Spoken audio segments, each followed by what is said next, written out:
में अरविंद कुमार जैन शिवरार्थी निवासी कानपुर प्रवासी जयपुर की किसी ओर से नमोस्तु एक ही विकट परंपरा वर्तमान में पनप रही है कि किसी के मरण पर दाह संस्कार के पश्चात घाट पर या घर पर लोग बिना नहाए खाना पीना कर लेते हैं। यह कहाँ तक उचित है और सही मार्ग क्या है? उचित तो नहीं है। देखो, स्नान आदि तो सभी अपने यहाँ भारतीय दर्शन में आत्मा निकल जाने के बाद शरीर अपवित्र हो जाता है। जिस स्थान पर रहता है उसको भी पवित्र करना चाहिए, और आत्मा निकल जाने के बाद शरीर का स्पर्श होता है तो स्नान तो करना ही चाहिए। और मृत्यु के बाद कोई भोज तो होना ही नहीं चाहिए। किसी भी दर्शनकार में, जितने भी अपने भारतीय दर्शन हैं, किसी भी दर्शन में कहीं भी मृत्यु भोज का कोई उल्लेख नहीं मिला।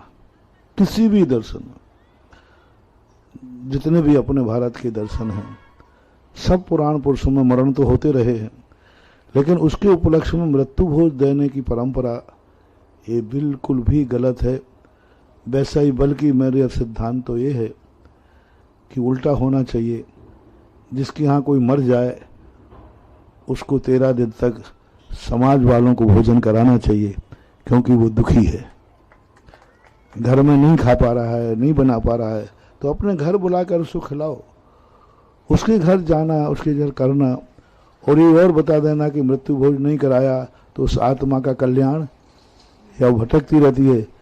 बड़े आदमी तो कर लेते हैं, गरीबों की मालूम क्या दशा होती है। एक बार राजस्थान में एक घटना घटी थी। एक व्यक्ति की बेचारी माँ मर गई, पिता था, पिता मरा पहले, तो गांव वाले आके बोल गए, बोले मौसर करो मौसर। अब उसके यहाँ कुछ था ही नहीं, एक छोटा सा खेत था। अंत में जाकर उसने खेत बेच करके कर दिया, और वो किया ही है। उसके बाद उसकी माँ मर गई। फिर लोग आ गए, बोले साहब मौसर करो, नहीं तो आत्मा भटक जाएगी। उसने कहा साहब हमारे पास कुछ है ही नहीं, कुछ भी नहीं है। लेकिन लोगों को दया नहीं आई।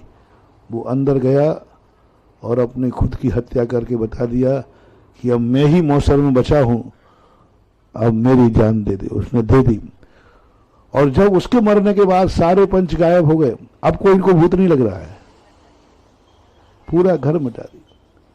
तो मृत्यु भोज, जो किसी के मृत्यु भोज में जाता है वो मरे हुए शरीर का भक्षण करने के पाप का भागीदार होता है। एक